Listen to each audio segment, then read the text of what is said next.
Stupid and juvenile as he has been, without question, I don't believe he should receive a death sentence. If he's going through the legal process and that stuff is behind him and he's reinserted by the National Football League, I'm not saying that that's where I'm at with it. Having said all of that, shoving that aside, just looking at it purely from a football perspective, I think Russell Wilson could use him. All right, I'd love it. Could you imagine him with DK Metcalf and those boys, and with Russell Wilson as a quarterback? Oof. Obviously, that bad man Aaron Rodgers, the Green Bay Packers clearly haven't given him much help. It would be nice to see that bad man that he is get some help to remind everybody how great he is. But last but not least, what the number one team I'd pick above them all, I got to admit this, guys. Could you imagine Antonio Brown back in the AFC North with the Baltimore Ravens? With Lamar Jackson and his abilities to run the football. He's improving as a thrower. And Antonio Brown talk about being highly motivated, knowing that you're going to play Pittsburgh twice a year. You talk about box office. You talk about box office appeal and really, really attracting eyeballs to a particular matchup and having a storyline for the entire season. Antonio Brown in the city of Baltimore, set to go against the Pittsburgh Steelers twice a year, that doesn't bother me. It doesn't bother me. All right, so you guys bring up a couple good teams. The New England one, I don't think they could afford them, Max. Stephen A., you said a team, and it should be at the top of the list. The Green Bay Packers. The Green Bay Packers should be on the phone with AB, figuring out what the league is going to do with his ability to play or right to play or clearance, whatnot. They're Devontae Adams, right? Their pass game is Devontae Adams. Their second leading receiver was their tailback, Aaron Jones. They lose 35 or 40 catches in Geronimo Allison, and we all crushed them with the lack of weapon that they did not take in the draft in the first or second round. So their second leading receiver right now is a tailback when it comes to receptions, and their second leading receiver when it comes to that position is Allen Lazard, who had 35 catches last year. You want to tell me how they can right a wrong done this offseason? Sign Antonio Brown. You're going to tell me you put Devontae Adams and Antonio Brown on that offense? That is dangerous. And I like the fact that it is a alpha male at quarterback, a quarterback that has seen it and done it and been through it, because this is my caveat. Like, this is why I don't like the Baltimore one.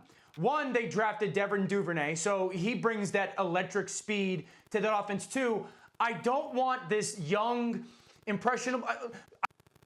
I'm worried that Lamar is going to have someone in his ear all the time. I'm open.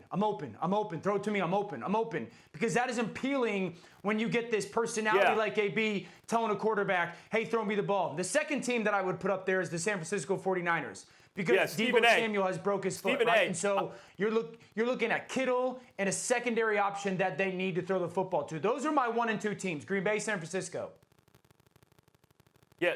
Stephen A., if it ain't broke, they got a good thing with the chemistry and everything down there in Baltimore. And AB has fit in at times and has been okay with chemistry, but at other times has had a deleterious effect on a team's chemistry. I wouldn't mess with it. And I appreciate the Green Bay Packers point, Dan, but that's also so Baltimore won 14 games. Green Bay won 13.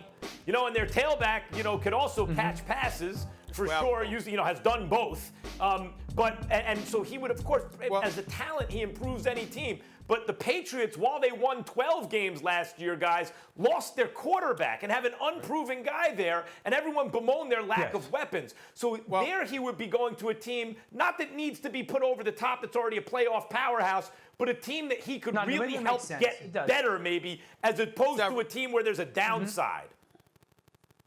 Several holes in that argument. Number one, if you got to be concerned about Cam Newton in Baltimore, how about going back to a team and a coach that let him go, that's got a young quarterback in Jarrett Stidham, or a guy in Cam Newton that's got something to prove that can be temperamental himself? I don't like that. Number two, Green Bay definitely, even though they're on my list, they did win 13 games last year. It wasn't like they were scrubs. So if you're talking about messing up a good thing, some would argue that could be a good thing, even though I would disagree with that, because Aaron Rodgers needs some assistance. Seattle is a big-time option. Guess what? Seattle has got a pretty good situation themselves, but we don't mind them going there. And you know why we don't mind? Because when it comes to Antonio Brown and his temperamental self, the last thing we need is him being in a losing situation. Because no matter what we've seen from him in the past, he was actually winning when he was causing those problems. He never got an opportunity to win in Oakland because he sabotaged their situation. They would have had a better season with him than without him, without question. And he messed that up. So we know that he needs to be in a relatively successful winning situation. And when you combine that with him with touching and tinging on his motivation, the bottom line is, what would make him more motivated than to be in the same division as the Pittsburgh Steelers with a team that's favored to be better than the Pittsburgh Steelers? I'm sorry. I don't see anything. But that's where I would get scared, Stephen A. Perspective. That's number one. But that individually that's what I would get cautious about. He'd be so motivated or so focused on beating up on Pittsburgh. What about John Harbaugh? That could have negative impact on being in a quarterback's ear. Throw me the ball.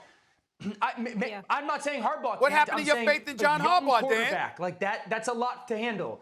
First of all, that's a lot to handle for a quarterback. You've raved about John Harbaugh. You've raved about John Harbaugh for years, Dan Orlovsky. One of the best in the NFL. How come you ain't raving about him now? I know. But we saw. All right, well, then what's the problem? But it's about the quarterback, Stephen A. Because it's about the quarterback. Guys, you haven't mentioned another team that could use him. I'm open. Tampa Bay. I don't think you guys have even mentioned the second best team for him. I think the best team is the Patriots. And in terms of what he costs, I'm anticipating bargain basement. Even if there's a little competition, I don't think he's getting a big contract. Thanks for watching ESPN on YouTube. For live streaming sports and premium content, subscribe to ESPN+.